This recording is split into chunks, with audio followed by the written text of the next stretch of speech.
Hi friends, welcome to தமிழின் story. நம்ம இன்றைக்கி ஆன்மீக பதிவில் ஒரு முக்கியமான பதிவை பற்றி தான் பார்க்க போகிறோம். அப்படி என்ன பதிவுன்னு பார்த்தீங்க அப்படின்னு சொன்னால், அன்னதானம். அதாவது அன்னதானத்தை வாங்கி சாப்பிடுவதனால் அவங்க பாவம் நம்மளுக்கு சேருமா அப்படிங்கிறதான் கொஸ்டின்னு. அதாவது ஒருத்தவங்க அன்னதானம் பண்ணிகிட்ருக்காங்க. அந்த அன்னதானத்தை வாங்கி சாப்பிட்டதுனால அவங்க பாவங்கள் எல்லாமே நம்மளுக்கு வந்துடும். ஸோ அப்படின்று நம்புறது சரியா தவறா அப்படிங்கிறத பற்றி தான் பார்க்க போகிறோம்.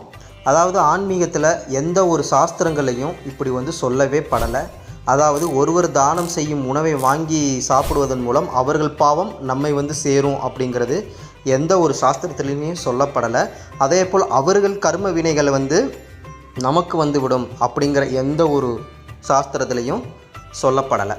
அப்பேற்பட்ட ஒரு மூட நம்பிக்கையை நம்ம இந்த கோயிலில் கொடுக்குற அன்னதானத்தை வாங்கி சாப்பிடும்போது இந்த மாதிரி இதாகுது. அதாவது ஒருத்தவங்க சாப்பாடு போடுறாங்க அப்படின்னா அவங்க பாவத்தை நம்மளுக்கு தள்ளுறாங்க அப்படிங்கிற விஷயங்கள் எல்லாமே ஒரு மூட நம்பிக்கை தான்.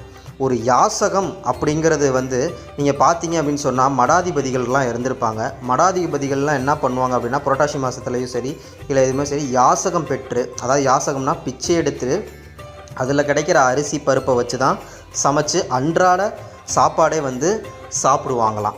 அந்த மடாதிபதிகள் ஏன் அவங்களுக்கு மடாதிபதியில் அவ்வளோ வருமானங்கள் இருந்தாலும் சரி, அவங்களுக்கு அவ்வளோ சொத்து பத்துக்கள் எல்லாமே இருந்தாலும் ஒரு பிச்சைக்காரர்கள் போல தான் அவங்க அன்றாட வாழ்வை சாப்பிடுவாங்க அப்படிங்கிறத சொல்கிறாங்க. ஏன்னா அவ்வளவு அந்த சிறு வயதிலிருந்தே அந்த மடாதிபதிகள் இருக்கிறவங்களுக்கும் சரி இல்லை பணக்காரங்களாக இருந்தாலும் சரி அதில் அப்படி சொல்லி வளர்ப்பாங்களாம். இதில் புரட்டாசி மாதத்தில் பெருமாளுக்கு இப்படி எடுத்து நெய்வேத்தியம் செஞ்சு சாப்பிட்றதுல இது ஒரு வழக்கமாகவே ஒரு இடங்களில் பழக்கப்படுறாங்க. அதனால் ஒரு மனிதனாக பிறந்தால் ஒருத்தவங்களுக்கு சாப்பாடு கொடுக்கணும். சில பேர் நாய்க்கு பிஸ்கட் போடுவாங்க, பூனைக்கு பால் கொடுப்பாங்க. இந்த மாதிரி நம்மளால் முடிஞ்சதை நம்ம செய்கிறோம், அன்னதானம் பண்ணுறோம், அவ்வளோதான். ஏன்னா நம்மளோட கர்ம வினைகள் எல்லாருமே நல்லவர்கள் கிடையாது. எல்லோருமே தீமைகள் செஞ்சுருப்போம். அதுக்கேற்ற பலனையும் அனுபவிச்சிட்ருப்போம். அப்பேற்பட்ட பலனை குறைக்கணும் அப்படின்னா தானத்தில் சிறந்த தானம் அன்னதானம் சொல்லுவாங்க. அன்னதானம் பண்ணும்போது தான் நம்மளோட பாவங்கள் குறையும். அதாவது வாங்கி சாப்பிடுவதனாலும் குறையும், அதை கொடுப்பதுனாலும் குறையும். ஏன்னா 7 ஜென்மத்து பாவத்தையும் அன்னதானத்து மூலமாக குறைக்க முடியும் அப்படிங்கிறதான் சாஸ்திரத்தில் எழுதப்பட்ட ஒன்று. அதாவது பார்த்தீங்க அப்படின்னு சொன்னால் நம்ம கோயிலில் கொடுத்துட்ருப்பாங்க. அதை சில பேர் வாங்க மாட்டுறாங்க. இந்த ரீசெண்டாக கூட எங்களுக்கு ஒரு நிகழ்வு அப்படி நடந்துச்சு. அதை ஏன் வாங்க மாட்டுறாங்க கேட்டால் ஒரு மூட நம்பிக்கையாக பதில் சொல்கிறாங்க. அதாவது இந்த மாதிரி வந்துடும், அப்படி கிடையாது. அவங்க தானம் பண்ணுறாங்க.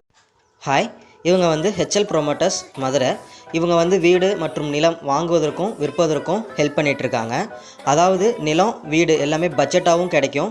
ஸோ உங்களுக்கு வீடு இல்லை நிலம் வாங்கணும் அப்படின்னு நீங்கள் பிளான் பண்ணியிருந்தீங்க அப்படின்னா நீங்கள் இந்த கீழே கொடுத்துருக்க நம்பருக்கு கால் பண்ணி நீங்கள் டீட்டெயில்ஸ் கேட்டுக்கலாம்.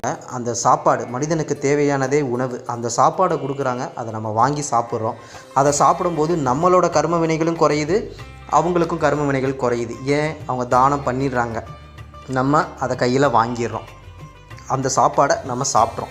நம்ம மனம் குளிரும் போது நம்மளுக்கான இதுவும் குறையும், அவங்களுக்கான இதுவும் குறையும். அதாவது அவங்க பாவம் கொடுக்கும்போதே போயிடுது. அதில் எந்த ஒரு இதுவுமே மாற்று கருத்தும் கிடையாது. இவங்க அதில் குழப்பிடுறாங்க. அதாவது அவங்க பாவத்தை உங்களுக்கு தள்ளி விட்றாங்க அப்படிங்கிறது. அப்படி எதுவுமே கிடையாது. அப்படி எந்த ஒரு இதுலேயுமே வரலாறுலையும் இல்லை, சாஸ்திரங்கள்லேயும் இல்லை. இவங்களாக கிளப்பி விட்ட ஒரு மூட நம்பிக்கை. அப்படி எதுவுமே கிடையாது. நீங்கள் தாராளமாக வாங்கி சாப்பிட்லாம். அதனால் உங்களுக்கு நன்மைகள் தான் உண்டாகுமே தவிர எந்த ஒரு கெடுதலும் உண்டாகாது. அதே போல் என்ன சொல்லணும் அப்படின்னு பார்த்தீங்கன்னா, அதாவது சில பேர் பிரசாதம் வாங்க மாட்டாங்க. ஏன்னா அவன் இப்போ செல்வத்தினால் ஏற்பட்ட செருக்கின் காரணமாக வாங்க மாட்டாங்க. சில பேர் எனக்கு இந்த சாப்பாடு நான் அங்கே சாப்பிட்டுக்குருவேன், இங்கே சாப்பிட்டுக்குருவேன், அதெல்லாம் எனக்கு தேவையில்லை, நான் போய் இப்படி வரிசையில் நின்று வாங்க முடியுமா அப்படிலாம் சொல்லியிருப்பாங்க. அது எல்லாமே ஆணவம். அந்த ஆணவம் அப்படி இருந்துச்சு அப்படின்னா இறைவனை நிச்சயமாக நம்மளால் அடைய முடியாது. ஏன்னா இறைவன் இல்லைன்னா நம்ம இல்லை, இறைவனை நிச்சயமாக அடைய முடியாது. அந்த மாதிரி அப்படி செருக்கு பண்ணாதீங்க. உங்களால் சாப்பிட முடிஞ்சால் கொஞ்சோன்னு வாங்கியாது அந்த சாமி பிரசாதம்னு சொல்லி அதை சாப்பிடுங்க. அதை தவிர்த்து இந்த ஆணவமாக சொல்கிறதெல்லாம் சொல்லாதீங்க. அது நிச்சயமாக உங்களுக்கு தான் கர்ம வினையாக பிறகு உண்டாகும். அதனால் அதே போல் இன்னொன்று சொல்லணும் அப்படின்னு பார்த்தீங்கன்னா, ஒத்த கையில் வாங்குறது இது மிகவுமே தவறான செயல். அதாவது ஒத்த கையில் நீங்கள் வாங்கவே கூடாது. இது 2 கை, அந்த 2 கையை யாசகம் பெறுவதை போல் நம்ம வாங்கினாதான் நம்மளோட ஆணவத்தை குறைஞ்சி இறைவனுக்கு நாம் கீழே அப்படிங்கிறத நமக்கு இறைவனுக்கு தெரியப்படுத்துகிறோம். நான் இறைவனோட மிஞ்சினவன் அப்படின்றதே கிடையாது. அதே போல் அந்த யாசகம் 2 கையில் வாங்கும்போது தான் நம்ம கர்ம வினைகளும் குறையும் அப்படின்னு சொல்கிறாங்க, தரம் தாழ்ந்தி வாங்கும்போது. இதை மடாதிபதிகள் வந்து எப்போயுமே அதை வந்து ஃபாலோ பண்ணிகிட்ருக்காங்க. ஏன் ஃபாலோ பண்ணுறாங்கன்னா இந்த ஒரு ரீசனுக்காண்டி தான்.